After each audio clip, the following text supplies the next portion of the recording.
kita temukan di PKS ya, PKS atau pabrik kelapa sawit. Ya, lalu Senseklon ini sangat penting dipakai, diaplikasikan di kelapa sawit untuk menjaga umur dari mesin-mesin di PKS biar awet, biar tidak korosi. Karena pasir di proses kelapa sawit, palm oil, itu sangat korosi. Jadi kalau ada material pasir di dalamnya dikhawatirkan atau akan terjadi korosi di pipa-pipa, terus di instrumen mereka, di mesin-mesin mereka, karena pasir ini sangat korosi. Makanya digunakannya Senseklon ini untuk mencuci media dari pasir yang dipakai. Oke. Mungkin ada yang mau ditanyakan dari judulnya dulu. Pak Eko, ini untuk spesifik di industri tertentu aja atau banyak industri, Pak? Oh ya, Bang. Jadi Senseklon ini khusus untuk di PKS. Karena kan saya lihat banyak juga rekan-rekan di grupnya Indisera ini banyak mengerjakan sawit ya, kelapa sawit. Mungkin ini bisa membantu mereka untuk promosi nextnya. Oke, Pak. Oke. Oke, next mungkin Pak Chris. Senseklon ini mesinnya seperti ini, Pak. Senseklon. Jadi biasanya dia itu akan mencuci media sawitnya, bukan setelah bahan pres. Setelah bahan pres diperas, itu dia akan dicuci di sini. Makanya modelnya sih seperti ini. Biasanya analog mereka masih pakai timer. Timer ini berumur sangat singkat, biasanya tiap 2 minggu atau mungkin sebulan nggak ada, biasanya akan diganti timernya. Karena kan dia masih mekanik ya, belum teknologinya belum banyak berkembang, jadi masih teknologi mekanik kalau untuk timer. Dengan diganti ke PLC, nanti harapannya untuk device lebih awet karena PLC ini kan dia bisa sampai jutaan cycle istilahnya. Kalau di timer kan cuma berapa ribu cycle. Kalau yang di PLC dia bisa sampai jutaan cycle. Oke. Next.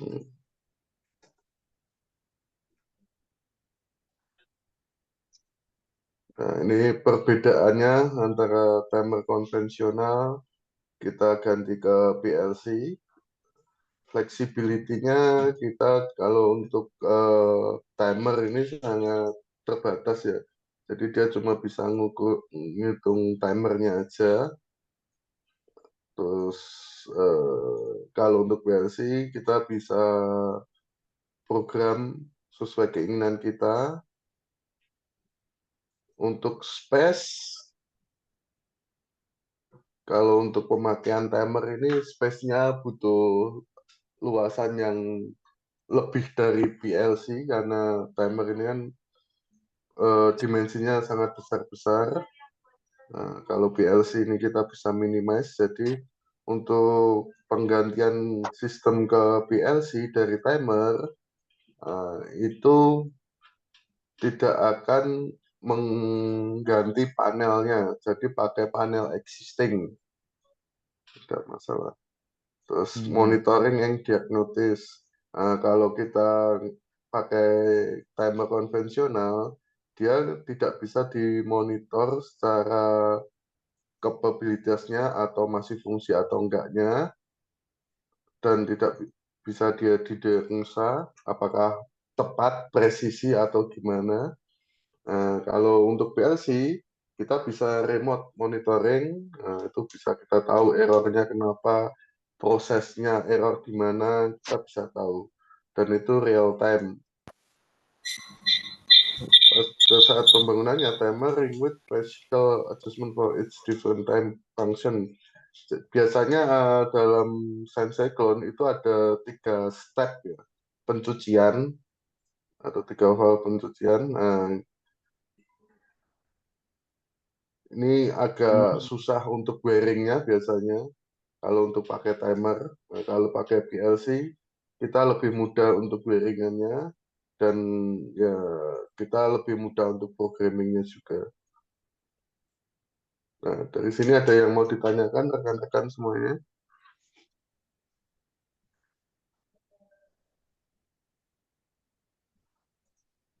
Pak Eko, kalau kita bicara dari sisi komersilnya, secara biaya gimana perbandingannya Pak Eko? Kalau dari secara komersil, nah ini pertanyaan yang bagus Pak Usen. Emang dari sisi komersial, di harga timer dia lebih murah. Timer itu kisaran harga 300 ribuan yang made in China ya. Kalau yang made in Jepang itu bisa sampai jutaan gitu. Kalau PLC itu dia kita rubah kemarin dari timer ke PLC itu cuma butuh sekitar 60 juta. Itu udah all PLC termasuk relay dan power supply-nya. Kalau untuk timer ya emang harganya lebih murah, ya maksimum satu timer itu sekitar 1.800 atau 1.800.000 kalikan 3 timer, berarti sekitaran 18 kali 3 sekitar 5 jutaan lah ya. 5 jutaan, dan device-device yang lain yang sering kali rusak, itu timer maksimum mereka pakai itu per bulan harus diganti, Pak. Jadi kalau untuk investasi jangka panjang, lebih baik pakai PLC. Karena kalau untuk penggantian timer ini biasanya mesin kita nggak tahu timernya masih bagus atau berfungsi atau enggak, biasanya di pembiaran. Nah, pembiaran ini menyebabkan ada korosi di mesin. Jadi pipa-pipa itu lebih cepat tipis, mesin lebih cepat error. Nah, ini akan menimbulkan kerugian yang lebih besar lagi. Biasa seperti kalau di PLC kita bisa pasang status errornya. Proses di mana yang error kita bisa monitoring online. Seperti itu sih Pak Hussein. Mungkin ada yang lain? Oke, thank you Pak Eko. Sama-sama Pak. Pak Eko, biasanya Ya. PLC ini dipakainya di proses mana aja sih Pak yang biasanya ditemuin di PKS itu Pak? Maksudnya apakah di waktu proses ngepres atau steril atau bisa dipakai di yang penting ada timer bisa dipakai di semua titik gitu Pak? PLC kan Programming Logic Controller. Jadi Mm-mm. dia itu bisa dipakai di mana aja selama itu ada proses di situ. Jadi dia bisa menggantiin operator, selama dia ada operator di situ, ya itu bisa diganti dengan PLC. Selama ada cycle proses, bisa diganti dengan PLC. Makanya kan sekarang efisiensi di industri, banyak PKS-PKS yang mulai efisiensi, karena harga sawit ini kan lama-lama juga banyak kompetitornya, dan Mm-mm. untuk menambah daya saing, biasanya PKS ini melakukan efisiensi dengan cara mengurangi operator. Nah, dari situ PLC bisa masuk. Hampir semua proses di PKS kita bisa pakai PLC, Pak Kris. Mulai Oke. dari transfer carriage, terus Mm. ke stasiun rebusan, stasiun bahan press, terus kernel dan lain, itu semuanya bisa dipakai PLC.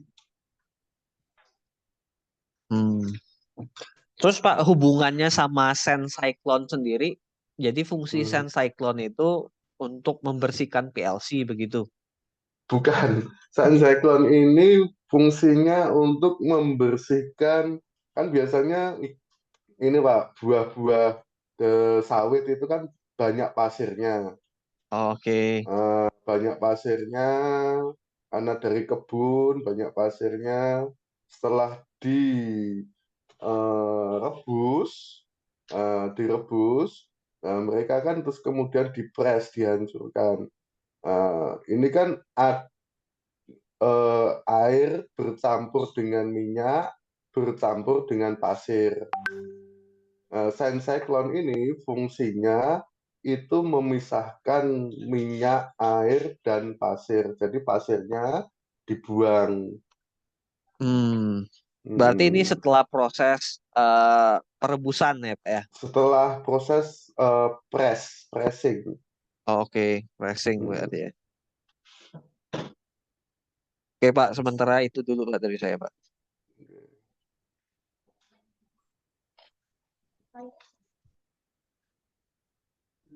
Oke, mungkin ada yang lain yang mau ditanyakan?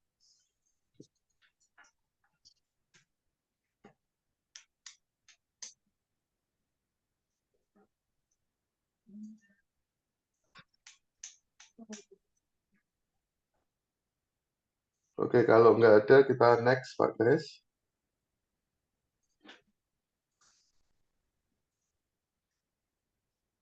Nah, ini Sand cyclone logiknya.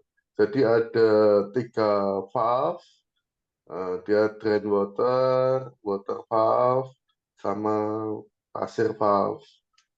Jadi material atau media dari tadi air plus minyak plus pasir itu masuk, kemudian dia akan ada proses ditambah air. Jadi biar pasirnya turun. Nah, pasirnya nanti dirilis, dibuang, terpisahkan dari pasir. Nah, setiap proses ini membutuhkan waktu 30 detik, 30 detik, dan terakhir itu biasanya sekitar 6 menitan. Itu untuk sekali proses pencucian. Dalam satu proses produksi, ini kan kerja dari timer ini sangat berat, karena tiap 30 detik dia akan berubah posisi dari on ke off, on ke off.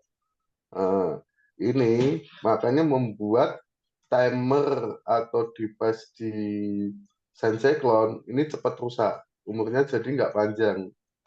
Makanya kalau bapak-bapak atau ibu-ibu lihat di purchase inquiry di PKS, itu pasti ada permintaan timer tiap sebulan sekali. Dan mereka belinya lumayan banyak timer biasanya. Nah, ini kita bisa gantiin ke PLC.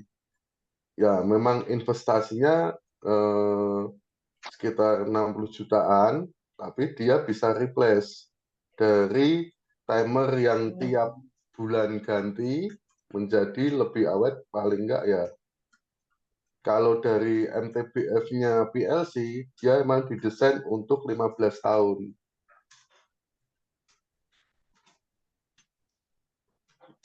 Jadi lebih lebih menguntungkan kalau pakai PLC daripada timer konvensional.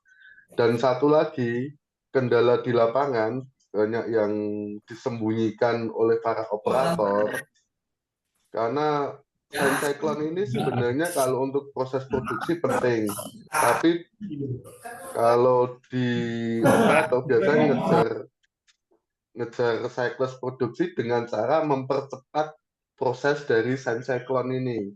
Makanya banyak proses senseklon itu nggak tuh sampai 30 detik, dia udah flash atau udah dipercepat lagi. Nah, ini biasanya dikerjakan para operator di lapangan. Pihak manajemen nggak tahu. Biasanya di otak-atik sendiri oleh operator di lapangan untuk ngejar proses produksi. Tapi kalau kita mempercepat proses dari senseklon ini, itu menyebabkan kerusakan pada mesin.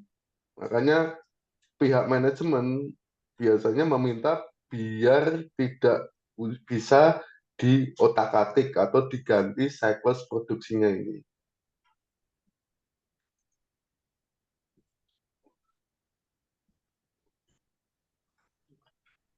Oke, ada pertanyaan mungkin rekan-rekan? Oke, kalau nggak ada kita next Pak Kris. Oke. Ini untuk program PLC dari Senseklon tersebut. Programnya simple sebenarnya. Mungkin ya teknisi aja bisa ngerjain seperti itu untuk pemrogramannya. Jadi cuma ada beberapa ladder aja dan itu udah bisa kita pakai. Oke, next ya. Nah, ini untuk wiring diagramnya. Jadi ada beberapa valve. Valve ini harus masuk ke relay dulu. Drain valve atau water valve ini harus masuk ke relay dulu untuk menahan bebannya tadi karena nggak bisa langsung masuk PLC.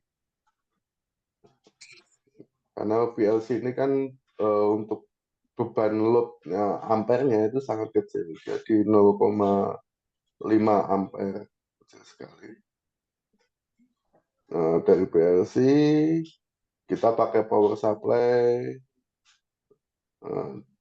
Terus ini semuanya bisa pakai delta kita pakai, tapi untuk relay kita pakainya solid state relay. Solid state relay ini kita pakai biasanya pakai Ponix kontak.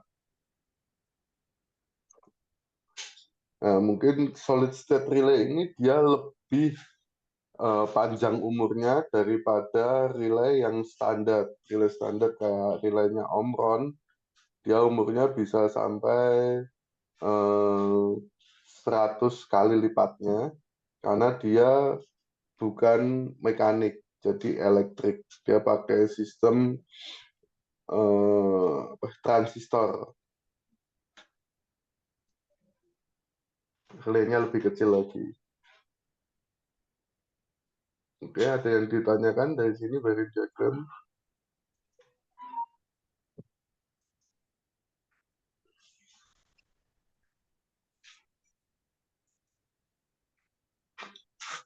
Kalau nggak ada, next Pak Gres.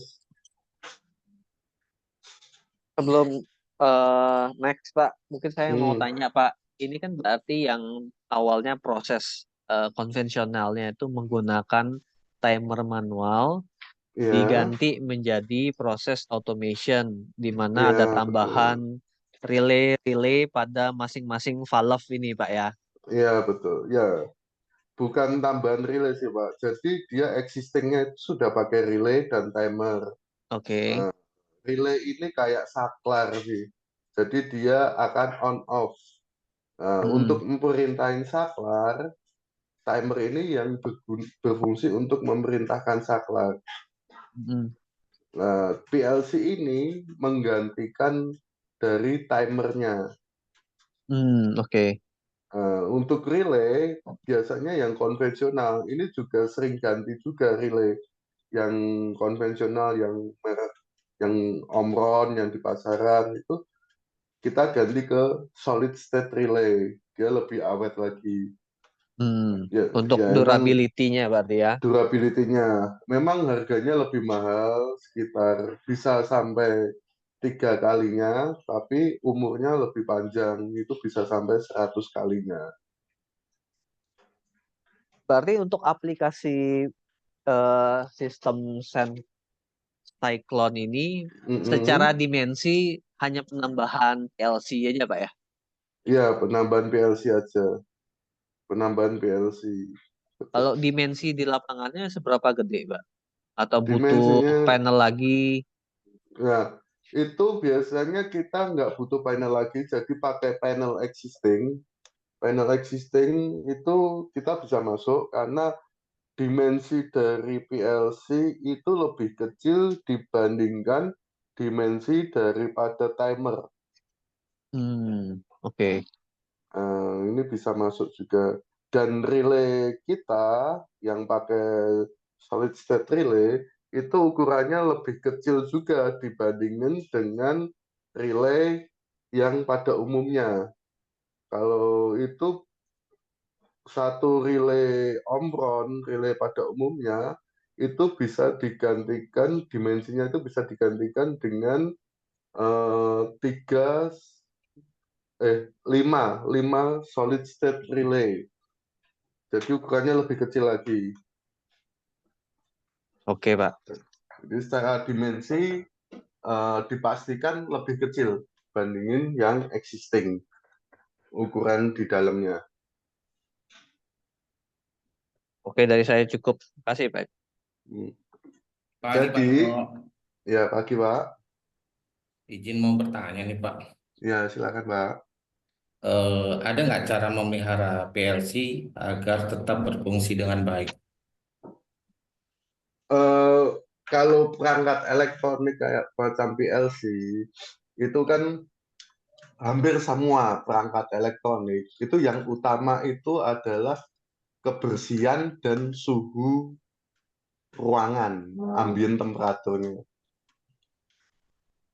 Kalau ambient temperaturnya panas, otomatis semua peralatan elektronik dia umurnya lebih pendek, Pak.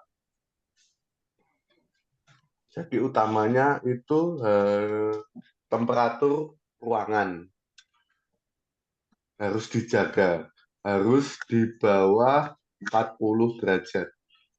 Setiap kali kenaikan suhu 1 derajat, dia akan berkurang umur setengahnya.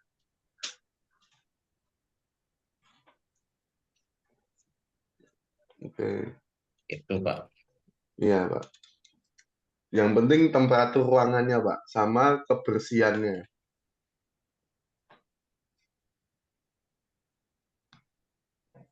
Ada Makanya nggak kan, Pak cara mengintegrasikan PLC dengan sistem lain itu ada nggak sih Pak? ya pas ada Pak, banyak cara kita bisa aplikasikan atau mengintegrasikan dengan sistem lain, Bapak dari PLC mau ditarik ke existing kayak SAP atau ke IoT, itu bisa kita lakukan juga sih Pak.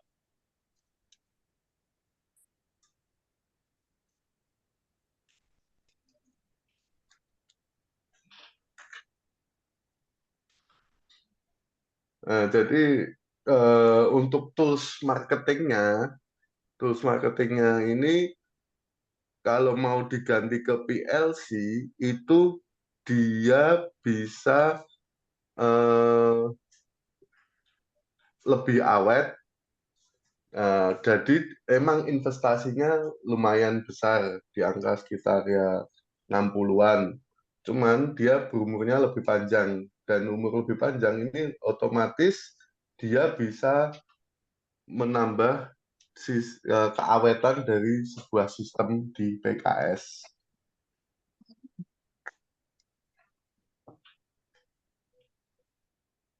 Oke, ada pertanyaan lagi mungkin?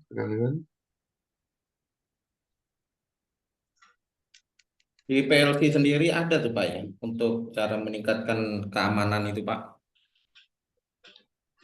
Keamanan dalam artian nggak bisa diubah-ubah programnya, itu bisa juga sih Pak dengan password. Biasanya emang di password untuk PLC-nya.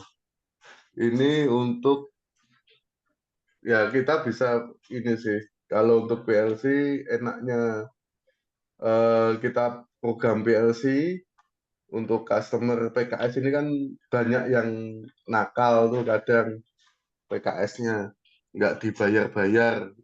Mereka turun PO, kita kerjakan, nggak dibayar-bayar. Biasanya kita kasih password untuk bomnya.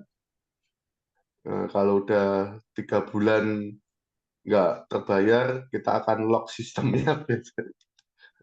Ini untuk proteksi dari sisi kitanya. Itu kita lock system itu berarti bisa kita remote tahu ya Pak ya? Iya, bisa kita remote. Oh,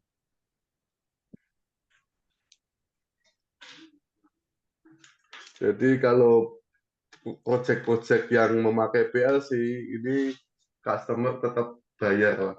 Nggak mungkin nggak bayar karena kita bisa nge-lock sistemnya. iya.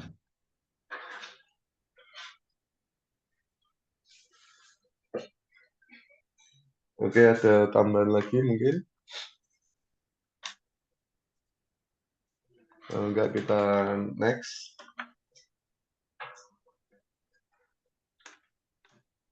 Nah, ini yang panel yang sudah kita ganti ke PLC. Jadi kan ukurannya terlihat tuh Pak. Jadi masih banyak space panel. Awalannya kan penuh tuh satu panel. Setelah kita ganti ke PLC, space-nya lebih banyak lagi. Itu PLC kita yang ada warna birunya itu. Terus itu untuk yang solid state relay SSR yang warna orange itu solid state relay. Nah, itu yang sebelahnya itu timer yang konvensional bukan timer, konvensional konvensional relay. Yang di antara PLC dengan yang orange itu, yang biru di antara biru sama orange itu kan relay standarnya dia yang pakai Schneider itu. Kalau kita bandingin dengan SSR kita, itu dimensinya kan lebih besar, bisa sampai 3 kalinya SSR kita, solid state relay kita. Nah itu untuk MCB yang ada kursornya itu. Jadi kita lebih safe di dimensi di dalam panelnya. Nah itu kita pakai power supply kita juga. Power supply yang kita pakai, yang Delta, yang ujung paling kanan ya, Yang hitam ini Pak itu, ya. Ini. yang itu power supply Delta. Kalau Ya, kita bandingin juga dengan power supply yang konvensional, yang bawah Pak, yang jaring-jaring, ini. itu kan ukurannya juga lebih kecil juga. Nah, itu dari sisi harga, itu harganya hampir sama kalau yang power supply pakai Omron atau pakai apa itu yang Minwell. Nah, itu harganya hampir sama dengan PLC, dengan power supply yang kita yang sudah dinrel yang warna hitam itu.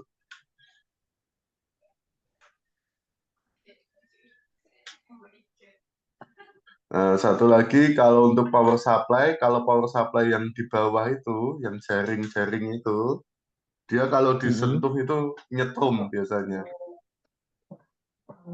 Kalau Iya. yang power supply kita itu kalau disentuh nggak nyetrum. Dari sisi safety-nya seperti itu.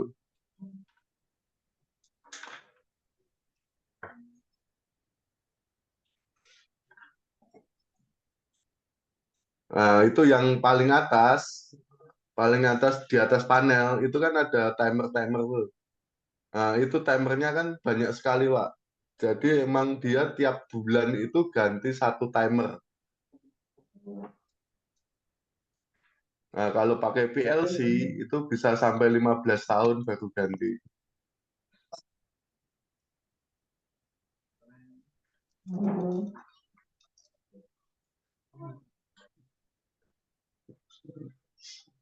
Makanya kalau di PKS pasti ada inquiry untuk timer.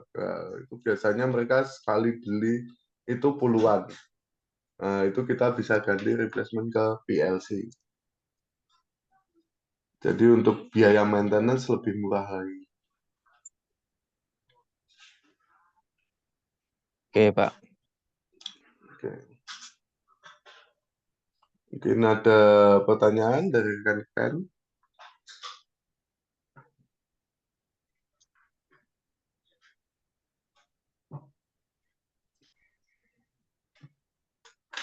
Oke, next.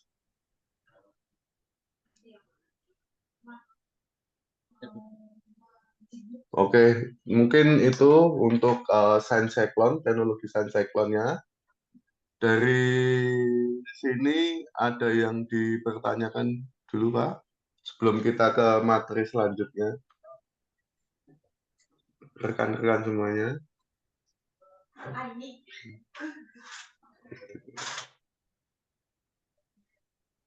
Ini biasanya satu PKS itu ada minimal 2 Science Cyclone. Satu PKS ya kapasitas itu 2 Science Cyclone itu untuk kapasitas berapa ya kemarin? Kecil itu 15 tonan lah. Biasanya kalau yang 30 ton itu butuh sekitar 3 sampai 4 Science Cyclone. Yang 60 ton itu bisa sampai 6 atau beberapa Science Cyclone. Jadi kita bisa ubah itu semuanya. Marketnya lumayan besar kalau untuk di PKS Science Cyclone ini. Kita revamping PLC Science Cyclone ini, Pak.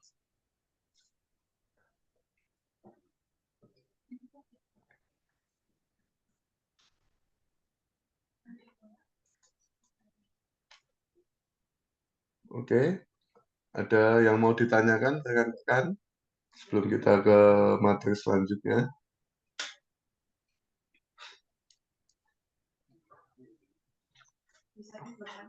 Pak Eko, tanya dong, Pak. Ya, Misalkan silakan, saya Pak. punya kapasitas pabrik saya 15 ton dengan 2 proses Science Cyclone itu, Pak ya. Nah, Ya, kira-kira misalkan saya mau cobain satu proses dulu deh, Science Cyclone. Saya mau compare gitu kan. Berapa nilai investasi yang saya butuhkan untuk upgrade ini, Pak? untuk upgrade sih ini aja, kita kalau dari saya sendiri, kalau dari tim Bravo, biasanya kita jual paketnya itu sekitaran 30 jutaan lah. 30 jutaan, nah rekan-rekan itu bisa jual itu sekitar 60 jutaan. Nah, kenapa saya bilang 60 jutaan? Karena kita sudah jual dengan harga segitu. Kita udah ubah itu 6 Sun Cyclone. Oke. Mm.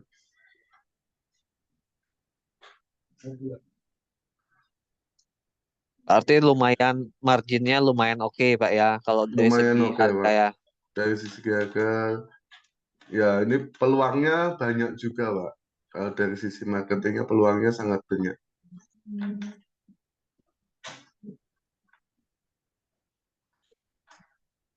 Pak Eko punya nggak, Pak, perhitungan komparasi kalau saya pakai yang timer, terus misalkan saya upgrade ke yang dengan cost biaya 60 juta ini, kira-kira satu proses itu saya bisa balik modal misalkan di tahun kedua atau di tahun pertama gitu loh, Pak.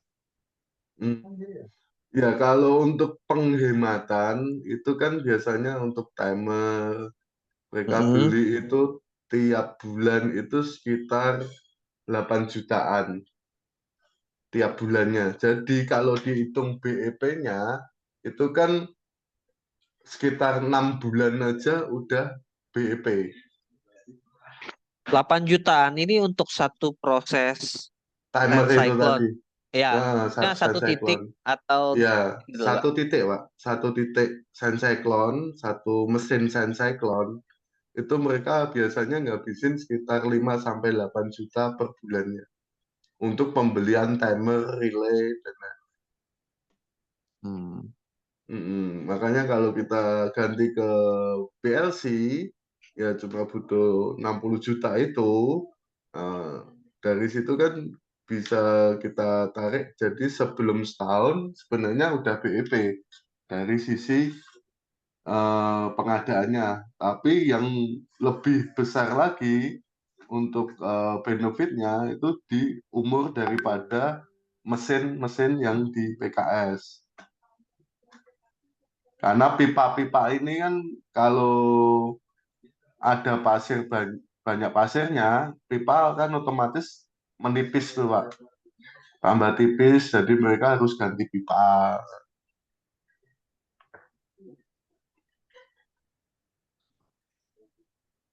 Itu dari sisi penghematannya.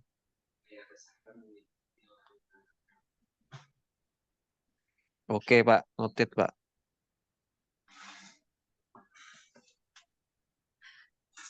Ini kalau feedback dari unit bisnis yang lain gimana? Misalkan yang berkaitan erat dengan palm oil mill nih.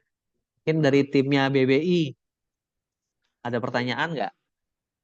Halo, Pak Gunawan dan teman-teman dari BBI.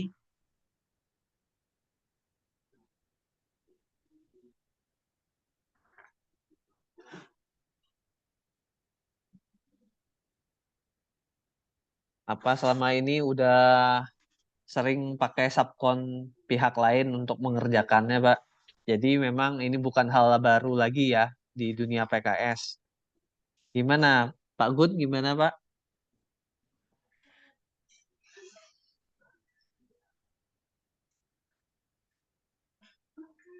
Ya, pagi Pak.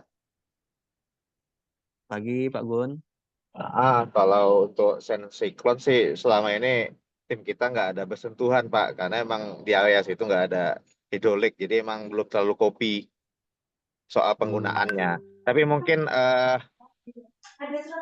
Pak Uut, saya tadi ngikut nggak Pak Uut ya? Pak Udin. Iya, Pak. Eh, Kalau yang disampaikan Pak Eko itu betul nggak?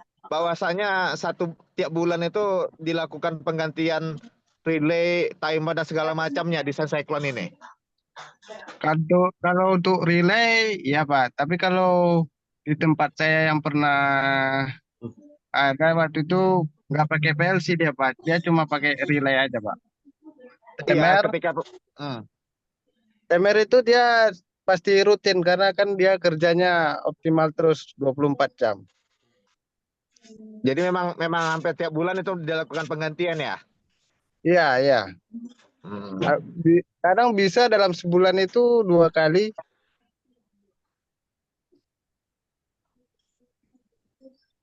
Bulan Oke, 2 palingan kali. itulah informasi dari kami, Pak Kris. Tim kami cuma bisa ngasih gambaran bahwasannya emang yang disampaikan Pak Eko itu memang terjadi, memang penggantian bisa terjadi tiap bulan tadi. Cuman kalau soal angka-angka mungkin kami belum tahu soal angka tiap bulan itu bisa ngabisin berapa customer, kami belum tahu karena emang selama ini nggak main di situ, Pak. Halo Pak. Halo Pak Eko. Ya, silakan Pak. Pak, saya mau tanya ini Pak. Ini kan budgetnya dari Yahya BBI Palembang ini Pak. Oh ya, silakan Pak.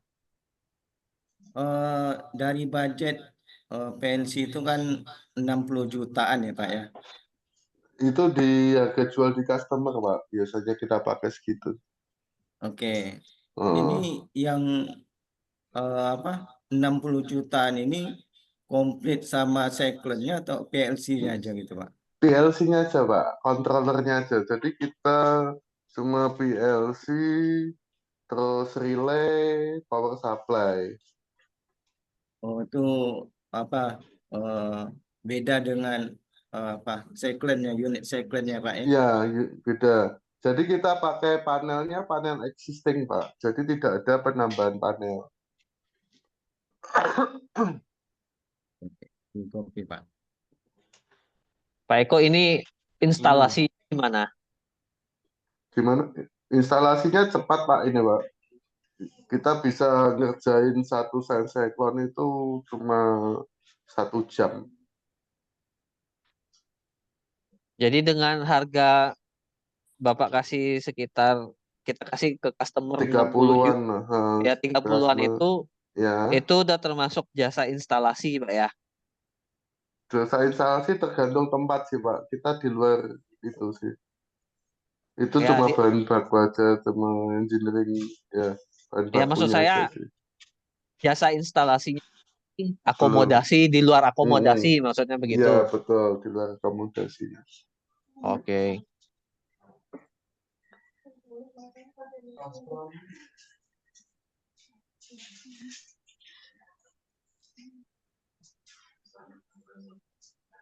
Jadi kita udah pasang ini di Mesuji itu ada ya 6 biji di Mesuji Raya. Kalau untuk garansi, Pak, Garansi kalau kita standar sih Pak, garansi sistem 3 bulan, garansi barang 1 tahun.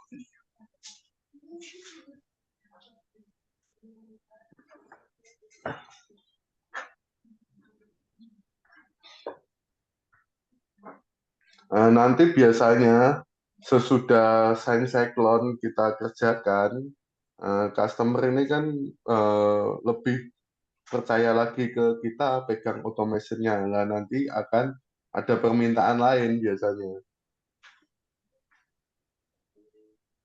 Nggak cuma senseklon. Next-nya pasti lebih banyak.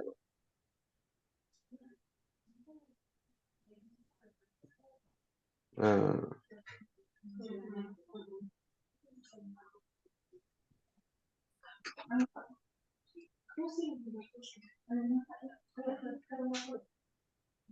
ya kayak kita kemarin udah berhasil di senseklon, ini customer ada permintaan project lagi buat transfer carriage, otomatisasi transfer carriage. Tapi kita baru mau survei sih rencananya.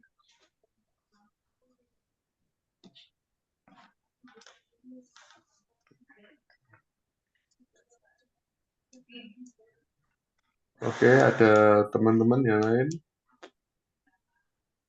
Dari UB yang lain, unit bisnis yang lain, ada yang Halo, berhubungan? ya Pak. Pak Eko, saya mau nanya Pak. Iya Pak, Perkenalkan silakan saya Pak. Pak, tadi kan Pak Eko katakan kan relay-nya lebih kompak yang model PLC Pak ya, Iya betul. bila dibandingkan dengan relay yang konvensional. Iya. Ini saya mau nanya, kalau relay yang modelnya yang compact itu, yang model PLC itu kan tadi Pak Eko bilang pergantiannya kurang lebih di 15 tahun Pak ya, sampai kuatnya Pak. Yang PLC-nya Pak, kalau yang relay-nya itu dia SSR ini lebih awet dibandingin yang relay standar, itu umurnya bisa sampai 100 kali kliknya Pak. Oh, berarti dari segi harga eh, relay yang model yang PLC ini lebih tahan bagus atau bagaimana Pak? Apa sama aja Pak? Ya kalau dari sisi investasi sih lebih awet sih Pak, lebih awet, otomatis kan investasinya lebih mahal. Cuma untuk hitung-hitungannya, biaya maintenance-nya lebih murah karena dia umurnya lebih panjang dibandingin pakai relay konvensional biasa. Tapi kalau pergantiannya tetap bisa Pak ya, diganti maksudnya nggak satu set diganti, satu rusak harus ganti Enggak, satu set semua. Oh, enggak harus ganti at- semuanya sih kalau relay. semuanya Pak. Jadi per per Hmm. per timer bisa diganti gitu Pak, ya? Per mode bisa diganti Pak ya. Ya benar bisa. Pak, kalau dipakai relay yang mode konvensional bisa digabungin ke PLC juga nggak Pak?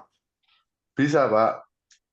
Oh bisa Jadi juga ya. pakai relay konvensional itu bisa juga kita hubungin ke PLC. Nggak masalah sih. Nggak masalah ya. Oh, Mm-mm. oke Pak. Nanya sih Pak. Makasih Pak Eko. Oke, sama-sama Pak. Ya. Oke. Yang lain mungkin kan Yang banyak Kalimantan kan juga banyak sekali PKS. Nah, mungkin ini bisa diaplikasikan juga sih sebenarnya. Halo Pak Eko, Ya, ini selamat siang. selamat siang Pak Eko, saya Todi dari BKI Pak. Ya, Pak, untuk presentasi sama case study tadi nanti mohon di-share ya Pak. boleh Pak, boleh. Untuk di BKI Kalimantan kami belum pernah, cuman kalau kami kan pegang sawit juga supaya kami Mm-mm. bisa promosikan Pak di sini. Boleh Pak, oke. Nah, Boleh Pak. itu aja Pak dari BKI Pak. Untuk file presentasi mungkin nanti dari Pak Kris juga kita udah share. Takutnya saya nggak ada kontaknya kayaknya. Siap, Nanti siap bisa Pak Eko. di-share Pak. Oke Pak. Siap, siap. Makasih Pak. Sama-sama Pak Todi. Mungkin yang lainnya?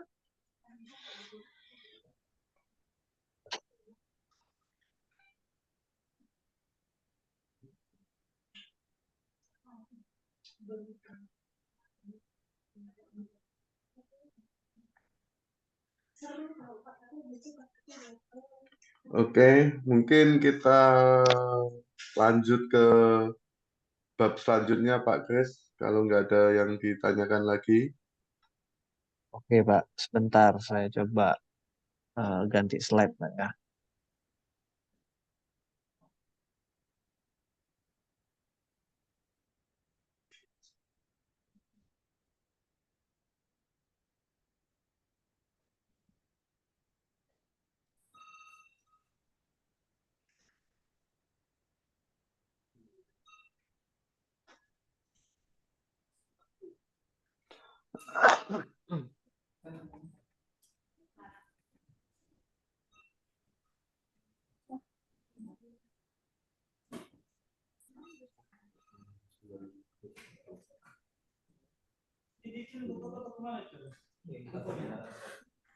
Bapak Ibu udah terlihat ini materinya.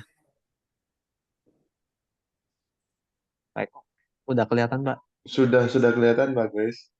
Oke, Mungkin yang silakan lainnya. Pak. Oke, untuk materi selanjutnya kita bicara masalah energi saving ya. Kan banyak perusahaan sekarang yang mengefisiensikan penggunaan energinya.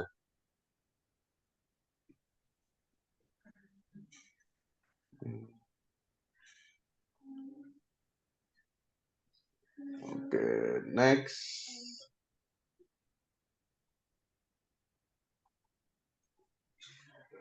Nah, apa itu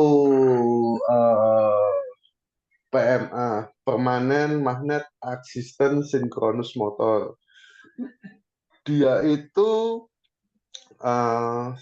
induction motor, cuma di dalamnya sudah dimodifikasi. Jadi next-nya Pak Grace coba.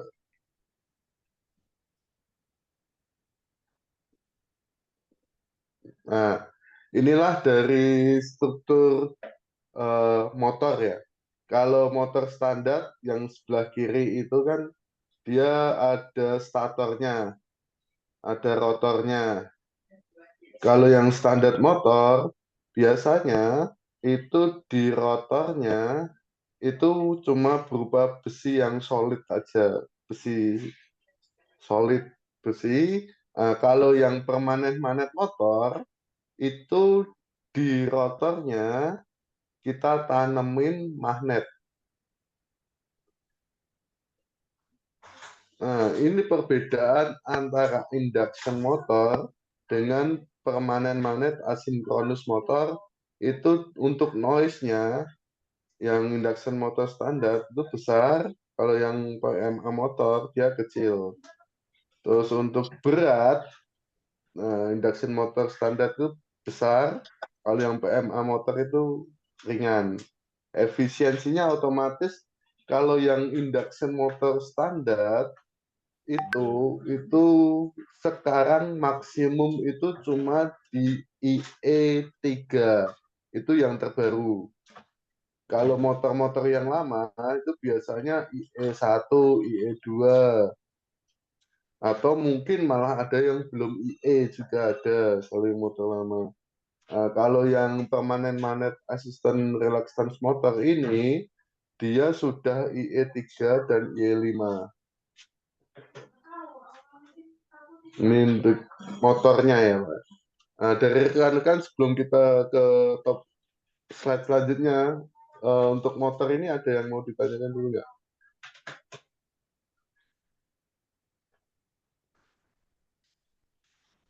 Halo Ada Pak Eko. yang Pak Eko. Iya Pak, Pak Anan. Yang punya tipe ini ada brand lain nggak Pak? Selain Delta ini? Selain Delta sebenarnya banyak Pak untuk permanen magnet motor. Cuman kalau yang ya brand motif tahu nggak ya? itu ada juga Pak. Ada juga. Nah yang kita punya motif. Kita punya yang Delta ini itu kita PMA, jadi permanen magnet asisten motor, sinkronus motor. Dia sebenarnya bukan ke permanen magnetnya, dia lebih murah dari sisi harga. Dia emang lebih murah daripada permanen magnet standar, Pak. Permanen magnet motor standar. Kalau yang permanen magnet motor itu banyak sekali, kayak Notif punya, terus Teiko aja punya. Banyak sih yang udah punya brand ini. Oke Pak. Lanjut Pak. Oke, terima kasih Pak Nan. Ada yang lain mungkin Pak? Nah, kedua, kalau yang permanen magnet motor atau asinkronus semi permanen magnet motor, dia nggak bisa direct online ya, Pak. Nggak bisa langsung pakai listrik. Jadi harus pakai inverter. Jadi untuk on-off-nya itu nggak bisa MCB atau konduktor atau start delta. Untuk on-off-nya harus pakai inverter. Kenapa harus pakai inverter? Karena dia ada medan magnetnya dan itu harus diatur fluxnya, aliran medan magnetnya. Jadi nggak cuma kita ngatur on-off-nya aja, tapi medan magnetnya yang kita atur. Makanya dia harus pakai inverter.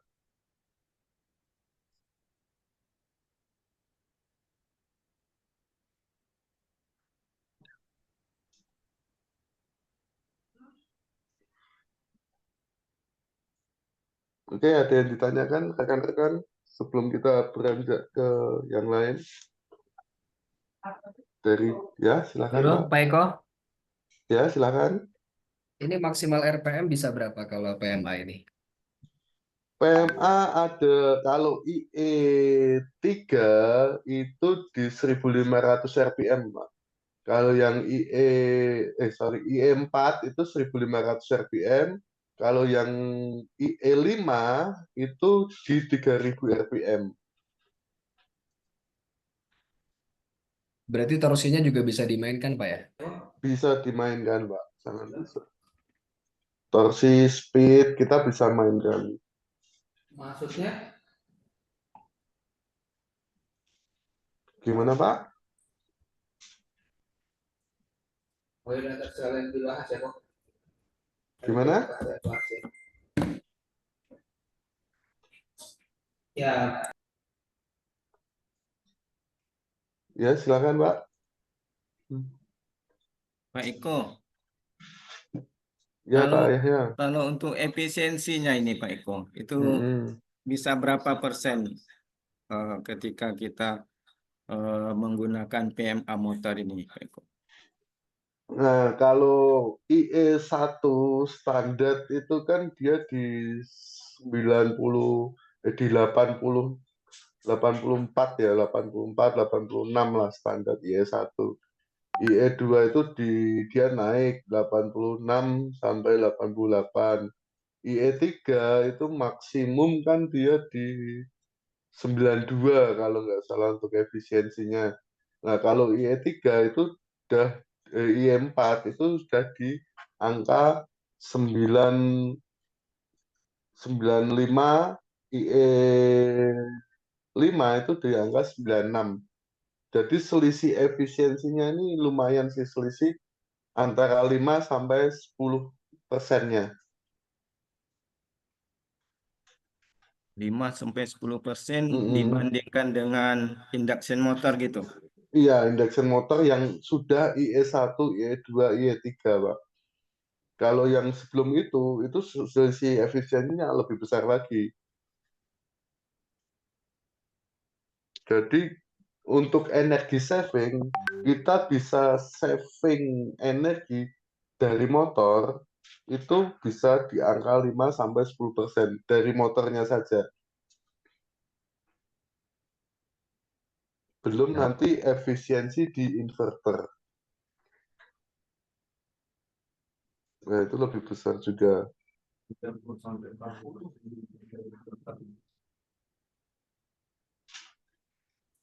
Ini yang ditambahkan di PMA motor nih magnetnya itu ya Pak Eko ya?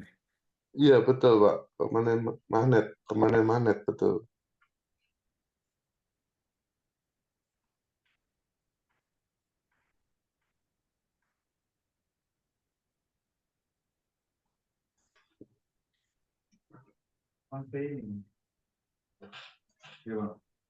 Oke, jadi untuk kita bisa gantiin semua motor induction motor standar ke PMA motor ini Pak, permanen magnet motor.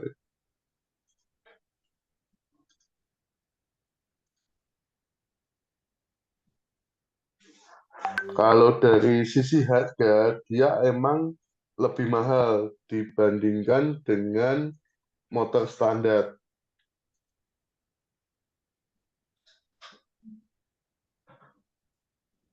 Ini kalau BEP-nya bisa berapa lama Pak Eko? Tergantung aplikasi Pak. Kalau energi saving, kita bicara energi saving itu sebenarnya tergantung aplikasinya. Karena itu tadi, kalau dari sisi motornya aja yang kita ganti, kita bisa dapat saving itu di angka 5-10%. Kalau ini kan dari sisi motornya, belum nanti efisiensi dari sisi inverternya. Itu lebih besar lagi nanti di inverter. Kalau di inverter itu tergantung aplikasi tadi. Aplikasinya buat apa, terus load-nya itu seperti apa. Itu ada perhitungannya, kita bisa kalkulasikan itu. Jadi yang kita tawarkan ini include inverternya itu Pak Eko? Ya, nantinya ikut inverter.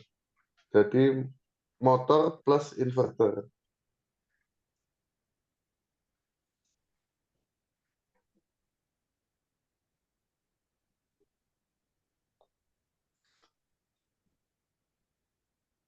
Oke, ada yang ditanyain lagi sebelum kita ke selanjutnya?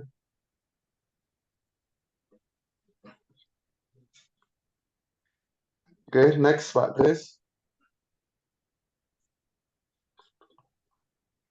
Nah, ini sisi efisiensinya grafiknya tadi, Pak.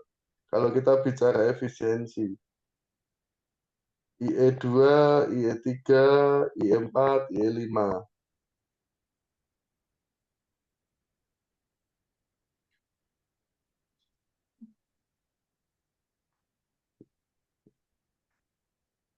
Jadi kenapa di IE5 itu 3000 rpm, kenapa IE4 1500 rpm? Karena kan kalau dari sisi efisiensi, RPM-nya tinggi, 3000 rpm itu kan berarti 2 pool. Jadi efisiensi penggunaan energinya lebih bagus dibandingkan dengan 1500 yang 4 pool.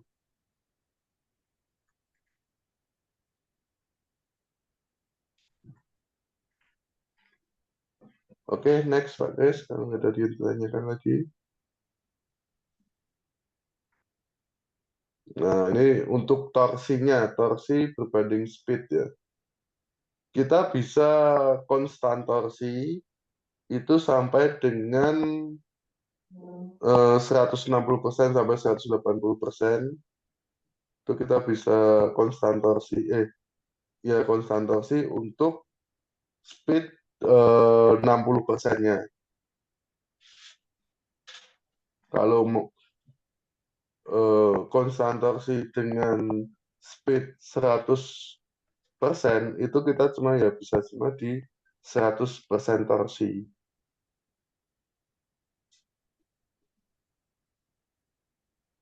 Dari sini ada yang ditanyakan, Bapak-bapak, Ibu-ibu?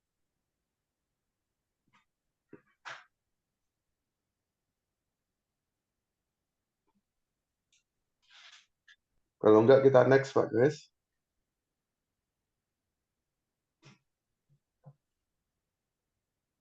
Nah, ini successful story-nya. Ini Bapak-bapak bisa lihat, kita udah pernah ngerjain di PT Tachi. Aplikasinya untuk, bukan kompresor sih ini, untuk fan, blower fan, feed air blower. Untuk yang existing, dia pakai motor mereknya Kruger. Sama-sama 4 kW, kalau kita pakai Delta, kita lihat perbandingan dimensinya, Pak. Dimensinya yang Kruger, yang existing, dengan Delta sinkronus permanen magnet motor, dimensinya kan beda sekali ya.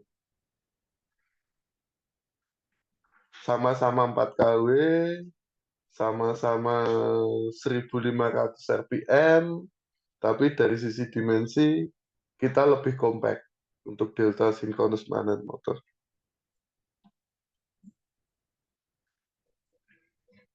Dari sini akan ditanyakan Bapak Ibu.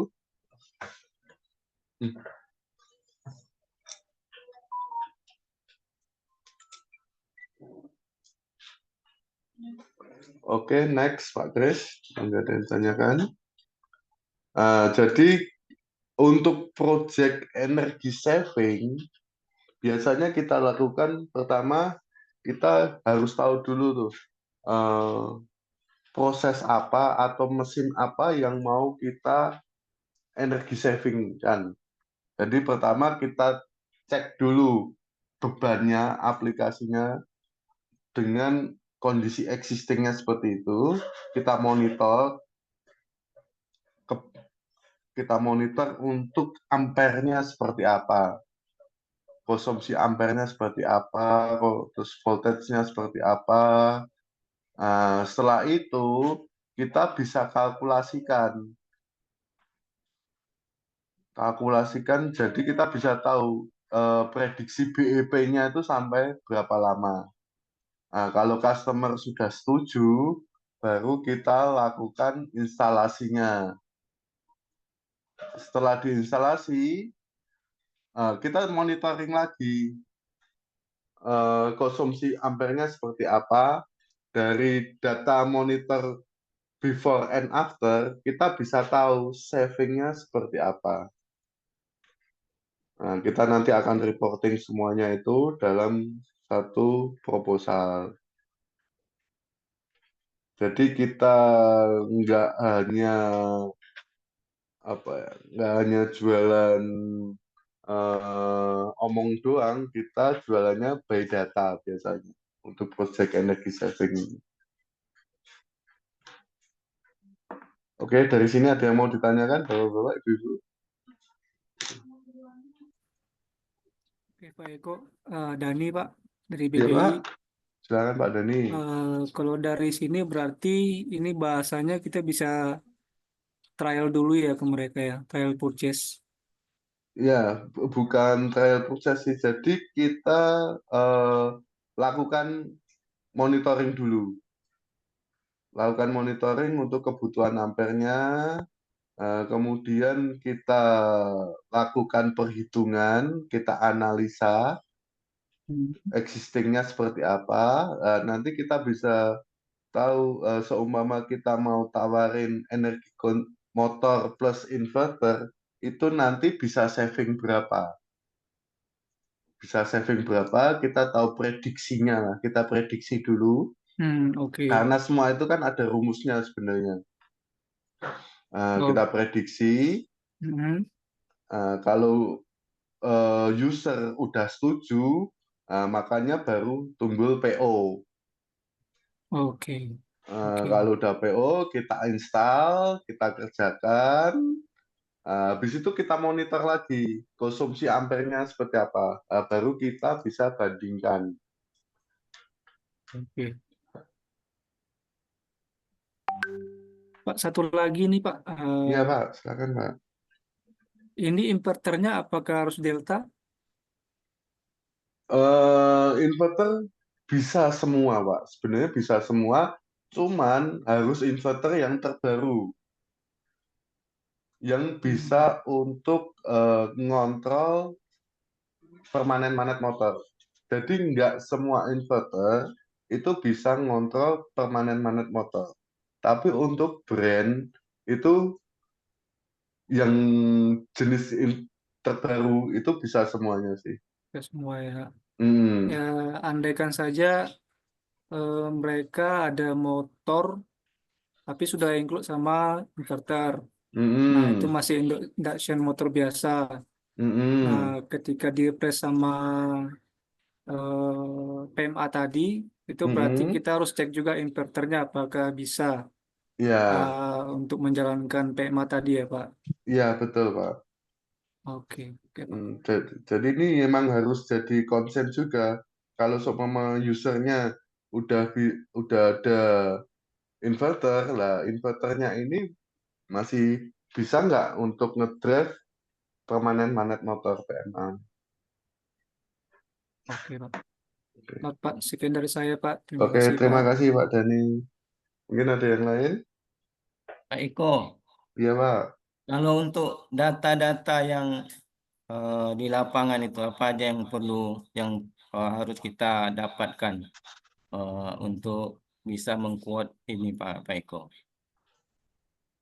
Biasanya ini sih Pak, kita butuh data load profile-nya. Load profile ini jadi pada saat produksi itu ampernya, grafiknya itu seperti apa, cycle-nya itu seperti apa. Kita butuh data itu. Nah, ini bisa kita bantu juga. Kita ada power meter delta juga. Jadi dari power meter ini kita bisa ambil load profile-nya. Tapi ya kalau saya perlu menginformasikan juga, biasanya untuk energi saving, program energi saving ini, kita marketnya ke customer yang memang benar-benar konsen terhadap energi saving. Biasanya customer cuma pengen tahu datanya seperti apa, habis itu nggak ada follow up untuk pengaplikasiannya biasanya. Nah, makanya kita harus berhati-hati memilih customer kalau di energi saving ini.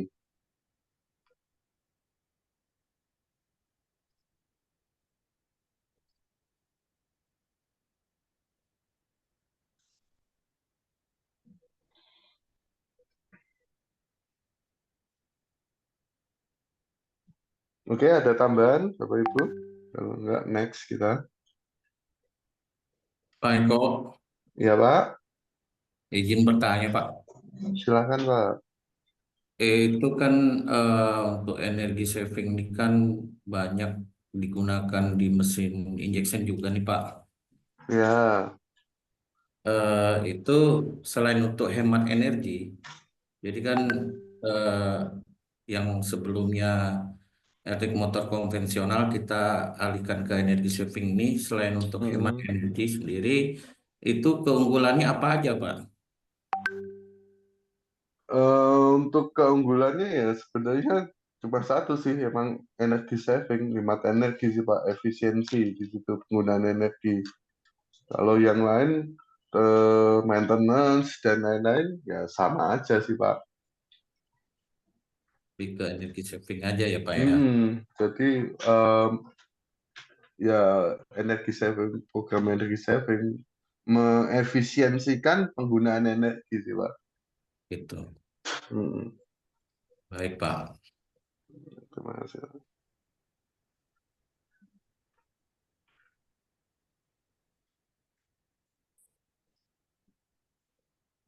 Oke, next mungkin Pak Chris.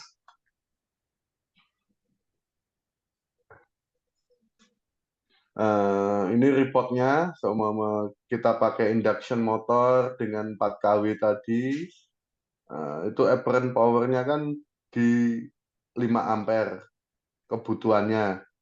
Kalau kita pakai permanen synchronous motor atau PMA tadi, itu di angka 3 ampere. Next-nya, Pak. Nah, jadi dari sini kita bisa berhitung, kalkulasiin, Pak, untuk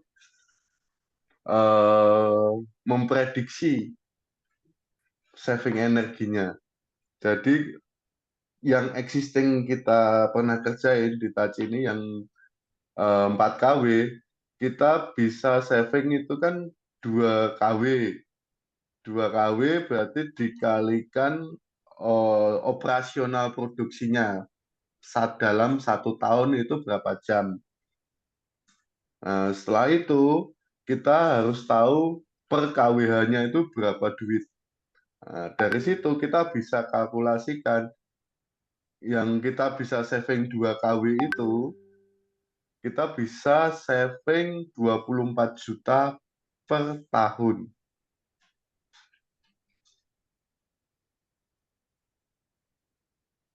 Nah, ini udah kita lakukan di customer kita.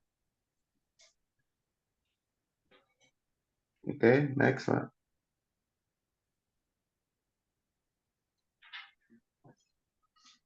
Next, Pak. Nah, ini untuk spesifikasi jenis motornya. Kita pakai yang i4, yang 1500 rpm. Oke, next. Oke, terima kasih. Mungkin ada yang ditanyakan sebelumnya, Pak.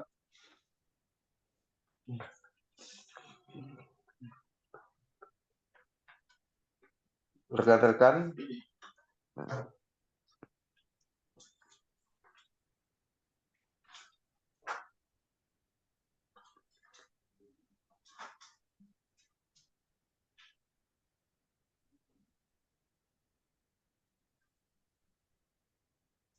Pak Eko, kalau dari Ya, Pak. pertanyaan salah satu peserta kita pagi ini kan tadi dia tanya metode kerjanya seperti apa. Berarti tim Bravo ini misalkan ada customer butuh efisiensi energi lah ya, ataupun Ya, listrik beban secara produksi di ya betul. pabrik.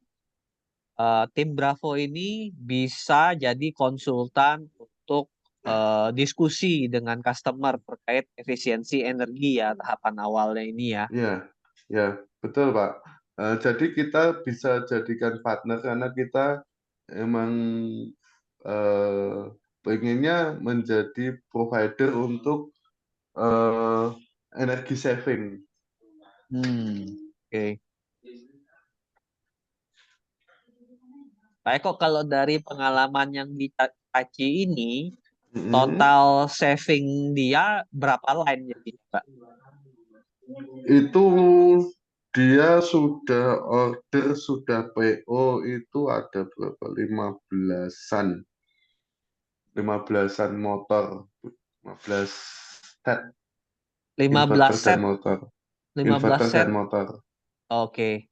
Berarti ini untuk utilities masing-masing line dust collector ya? Iya, dust collector untuk pompa. Dan kalau dust collector, terus udah chiller. Chiller juga. Chiller. Banyak sih Pak yang kita bisa aplikasikan sebenarnya. Jadi nggak harus di fan, nggak harus di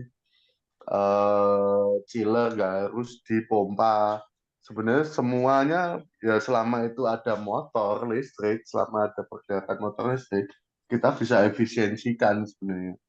Tapi ya kembali lagi terhadap bebannya seperti apa.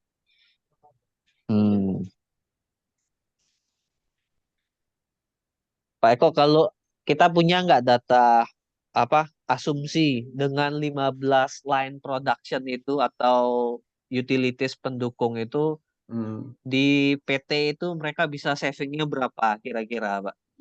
Nah, itu tadi kita udah prediksi kan, Pak. Kita udah sesuaikan. Ya, itu tadi yang salah satu contoh reportingnya. Enggak, kalau itu saya tanya seluruhan di pabrik ini loh, Pak. Kalau misalkan satu titik 10 juta.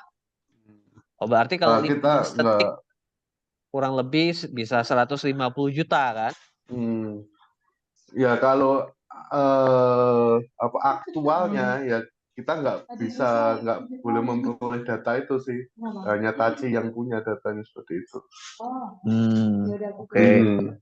Jadi kita ya cuma sebatas itu tadi perbandingan existing sama itu, cuma untuk di meteran PLN-nya berapa ya cuma Taci yang bisa akses itu sih. Tapi dari yang apa yang kita lakukan ya Taci mengapresiasinya.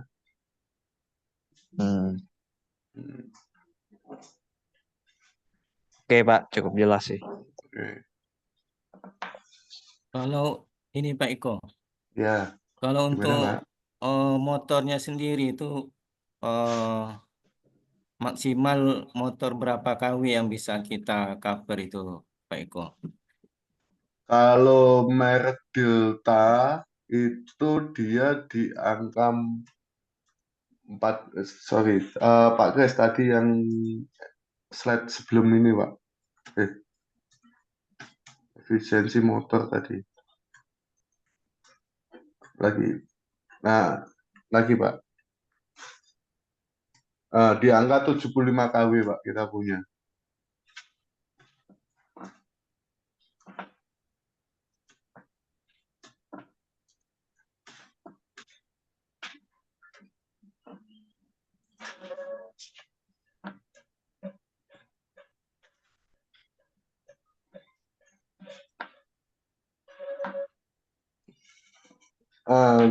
Yang perlu diingat lagi, kalau yang PMA motor itu dia tegangan kerjanya 400 volt ya, Pak. Yang 200 volt sangat jarang ada 200 volt. Kebanyakan 400 volt.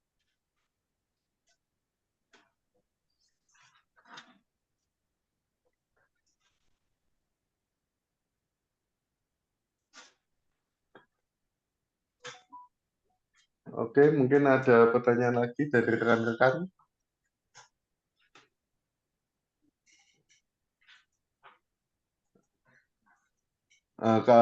Mungkin setelah ini kalau ada pertanyaan lagi bisa langsung ke saya, bisa hubungi saya langsung, nggak masalah. Kita open, kita support rekan-rekan semuanya. Oke, mungkin dari saya itu dulu, Pak Kris. Terima kasih atas kesempatan yang telah diberikan. Terima kasih atas rekan-rekan semua yang sudah mau berbagi ilmu juga. Pak Terima Eko, kasih. kalau teman-teman ini mau hubungin Bapak di nomor berapa, Pak? Saya langsung ketik aja di sini nih, biar mereka pada bisa catat langsung, Pak. Oke, saya di 0856 400 91087. 91087. Ya. Ada WA juga Pak ya di sini ya. WA ya komplit, Pak. Oke.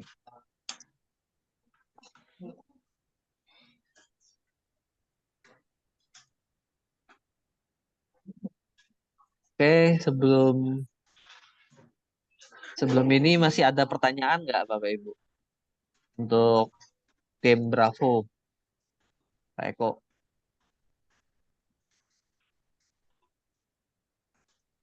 Ya. Ya, Bapak Ibu silakan kalau ada automation, ada yang masalah electrical gitu, hubungannya sama kontrol itu bisa silakan menghubungi kami di tim Bravo, kita siap support.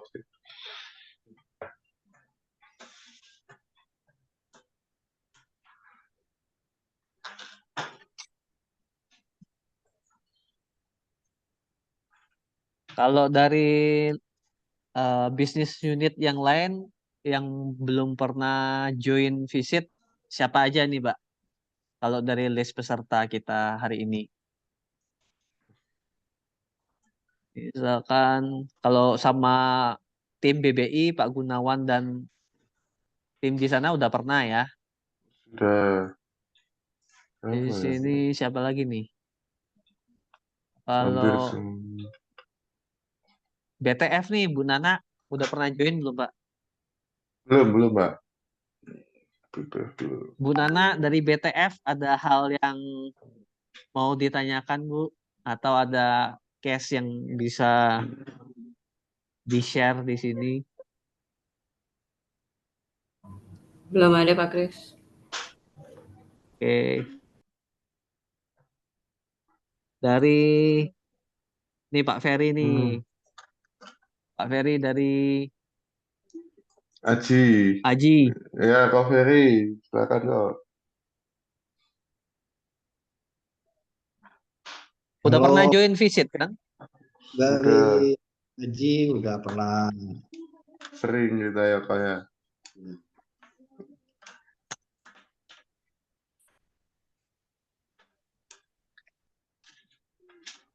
Siapa lagi nih leader-leadernya dari unit bisnis yang lain? Ada pertanyaan yang memang ketemu ada kebutuhan di market?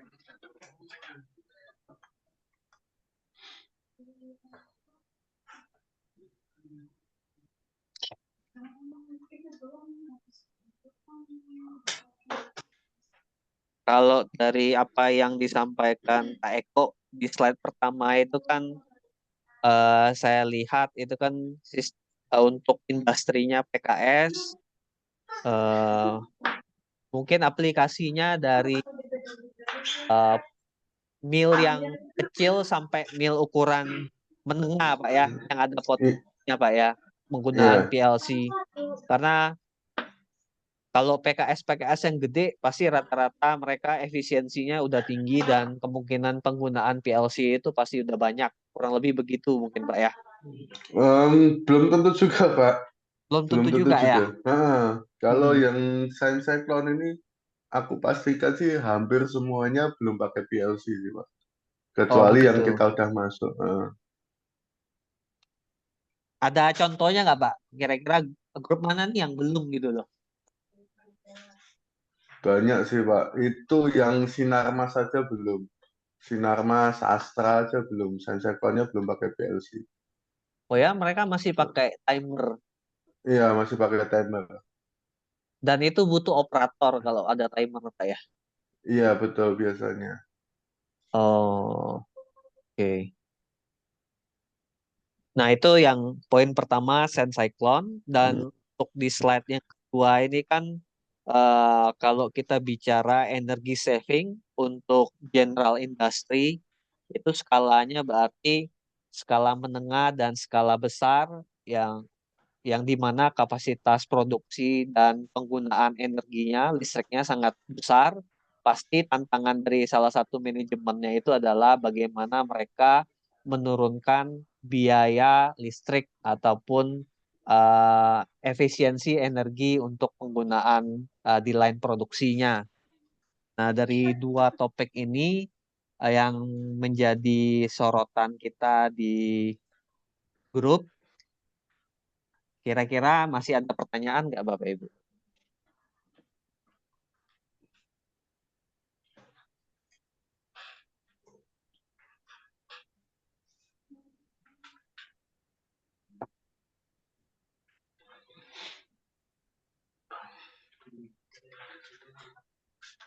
Halo? Dari Pak Husen masih ada di room ini nggak ya? Tadi ada suara Pak Husen kan di awal kan? Halo?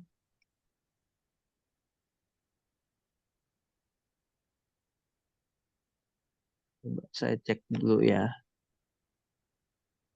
Husen.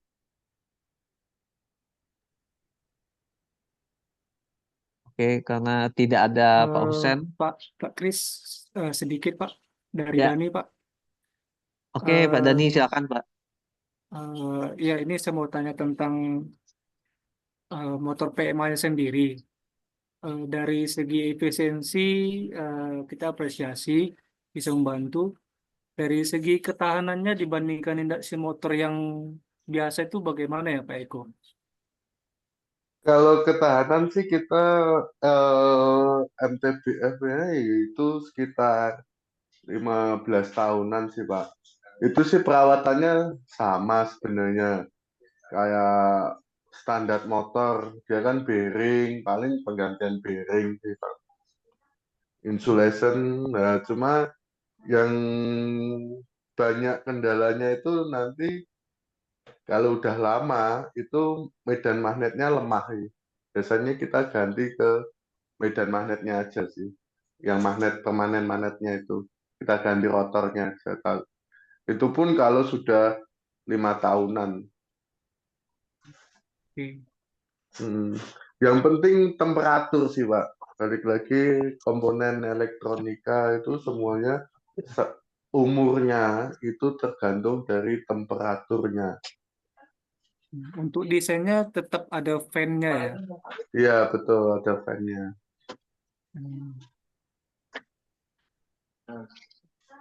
Oke Pak, terima kasih Pak. Terima kasih Pak Dani. Ya sekian Pak Kris, terima kasih Pak Kris. Sama-sama nih, Pak Dani ini dari BBI Pak ya? Iya Pak, dari BBI Pak. Oke. Ini satu lagi Pak Eko. Iya, silakan Pak. Untuk balik ke Saint Cyclone lagi ya Pak Eko ya. Iya, silakan Pak. Ini kan dari plan pabrik PKS itu ada kapasitasnya berbeda-beda itu Pak. Ada yang 30, 45, 60 gitu ya Pak ya. Iya, betul Pak. Itu apakah Saint Cyclone PLC Saint Cyclone-nya itu berbeda juga yang akan kita tawarkan dengan kapasitas produksi mereka Pak? Sama Pak, itu semua kapasitas sama, cuma mereka biasanya semakin besar kapasitasnya, semakin banyak Saint Cyclone-nya. Kuantitinya semakin banyak Pak. Biasanya kalau yang 30 ton itu Saint Cyclone-nya ada 2 atau 3. Nah, nanti yang 40 ton itu ada 5. Yang 60 ton itu ada yang 6 gitu sih Pak.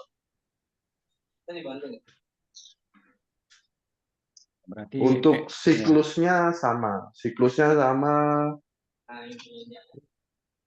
cuma kuantitinya aja yang beda. Caranya juga sama.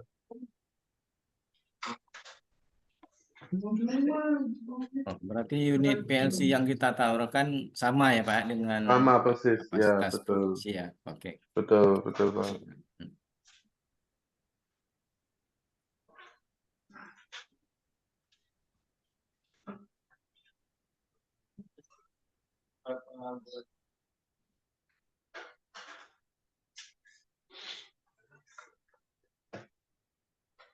Ada lagi pertanyaan Pak Yahya?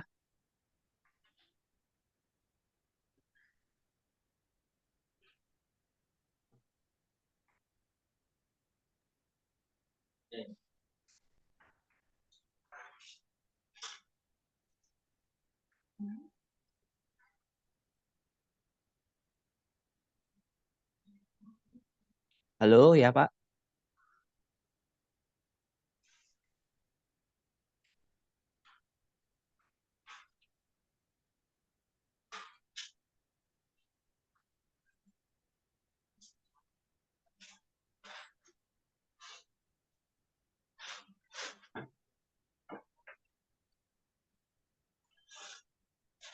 Oke Pak Yahya, nggak ada pertanyaan lagi Pak ya? Nggak ada Pak, itu aja Pak. Oke, terima kasih Pak. Ya, Pak.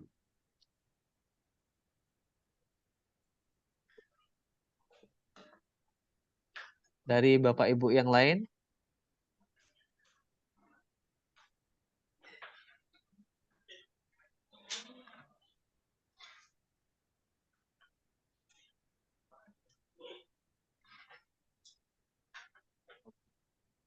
Oke, kalau tidak ada lagi pertanyaan, kita tutup Zoom meeting kita pada hari ini.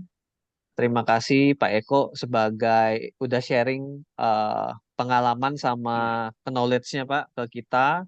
Dan Sama-sama. terima kasih ke Bapak Ibu leader-leader dan rekan-rekan Intisera yang sudah bisa hadir mengikuti Zoom kita pada hari ini. Mungkin kalau ada pertanyaan lebih lanjut atau mau tanya sistem lebih detail, di slide akhir tadi kita udah tambahkan kontaknya Pak Eko dari tim Bravo untuk misalkan mau bahas tentang brand inverter kah atau sistem PMA motor. Dari Pak Eko ada tambahan Pak, penutup Pak. Oke, kalau dari saya sih cukup seperti itu. Jadi kita sangat open terhadap masukan dari bapak-bapak, dari unit bisnis lain. Kalau ada apa yang bisa kita tujukan untuk kemajuan bersama, kita sangat open sih. Kita tunggu informasi selanjutnya dari bapak-bapak ibu sekalian. Terima kasih atas waktu yang telah diberikan pada kami. Kembalikan ke Pak Kris. Oke, makasih Pak Eko. Semoga yang sesi ini bisa bermanfaat untuk kita semua. Terima kasih. Kita tutup meeting ini. Salam sehat selalu ya semua. Terima Terima kasih. kasih. Terima kasih, Pak. Makasih Pak Eko. Terima kasih Bu semuanya. Terima kasih Pak Kris, Pak Eko. Makasih Pak Kris, makasih Pak Eko. Sama-sama. Makasih Pak Eko. Makasih Kok Sama-sama Kris. Ibu. Terima kasih. Selamat pagi semuanya. Thank you Pak Gun.